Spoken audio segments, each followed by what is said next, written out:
This is my very first Dremel. I think I've had it for probably 15 years, maybe. It is a MultiPro, variable speed, 5,000 to 30,000 RPM, 1.15 amps. It is a model 395 Type 5. Pretty much it as far as information. So I've somewhat disassembled it. You got the armature assembly here. I got the casing here. The casing is definitely pretty dirty inside on both sides, which could have an impact, or more than likely had an impact on why this does not work anymore. It has got a ton of rust on the outside of the field and a lot of buildup inside the field. So I'm pretty sure that is going to have impact on, and there's also some rust down in there. So I probably should have shown what this was doing prior to disassembling it, but it's in pretty bad shape, and sometimes it doesn't even do anything at all.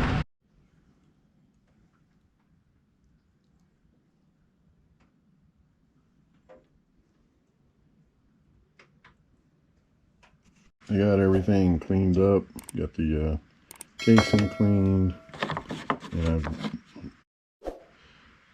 used a heat gun just to make sure this was completely dry, because I definitely don't want to put it back together while it's still wet. On the field, I used some penetrating oil, sprayed it down, and let it sit for a little while. Brush some of the rust off. Well, brush some of the rust off, then put the penetrating oil on, and then brush it some more. Looks better than it did. Got both the inside and the outside. Now it's just a matter of putting it back together and seeing if it actually works again. Alright, so this rubber boot needs to go on the bearing set on the brush side, and then put the field back on. Put the wiring. I guess you can't put the rubber boot on yet.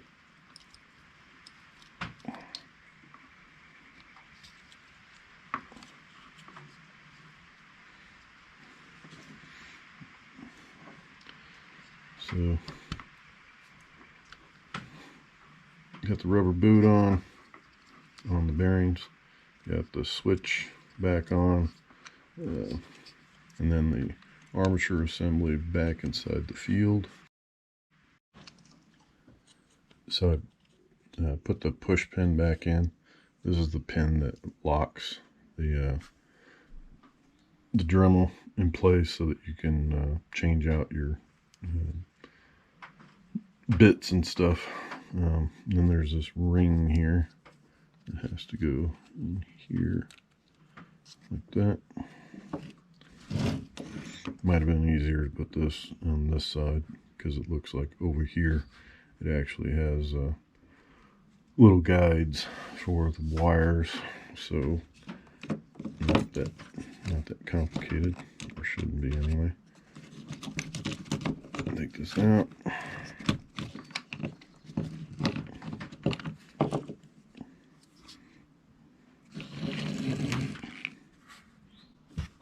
Putting it in on this side will actually make it easier for these pieces right here to stay into.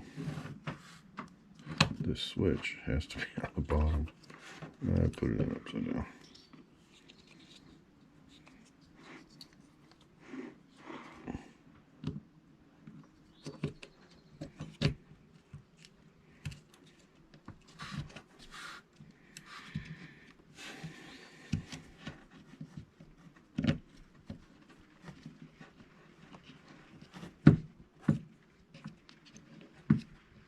one of the other issues that I had besides it not working is prior to it not working, the locking pin that goes in to here, I think it's so worn down that it's actually not holding it anymore. So I might need to clean that up so that the pin can actually hold it in place, because you can't remove any bits that you put on it. In fact, I think I had one that was on here forever that I couldn't get off. So everything is in place. Reassemble it. Put all the Torx screws back in. Tighten it down. And then put the brushes back in, the caps back on, and see if it actually runs. Because it wasn't running at all. It would randomly spin a little bit, stop, but really didn't have anything.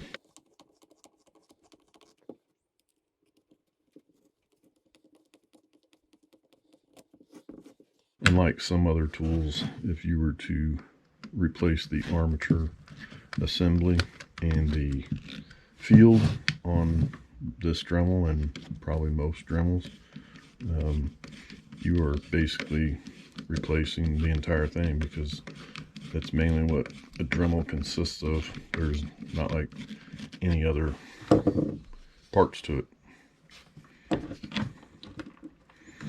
Alright, so put the brushes back in.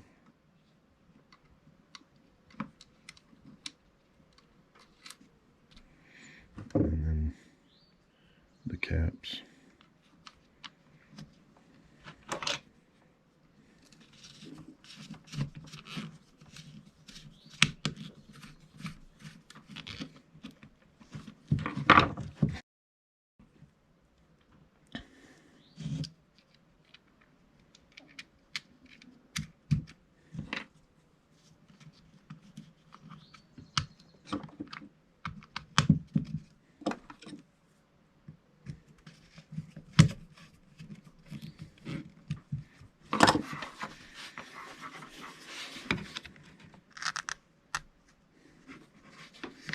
Alright, it is back together. Let's see if it actually works now. It should, because it really just needs a little bit of cleaning. And I think the majority of the rust that was in this Dremel wasn't because it was like left out in the rain or anything like that. I think because where I live in North Carolina, it constantly rains.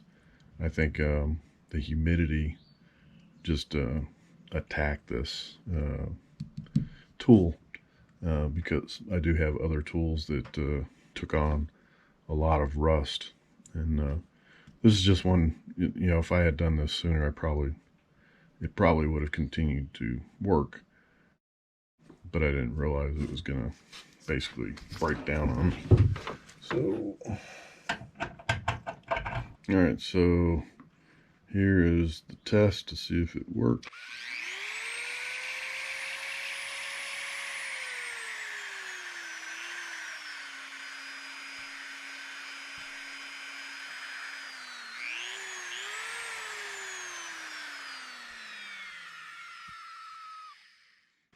It's got a screechy sound to it, but it does work, and it goes to full speed.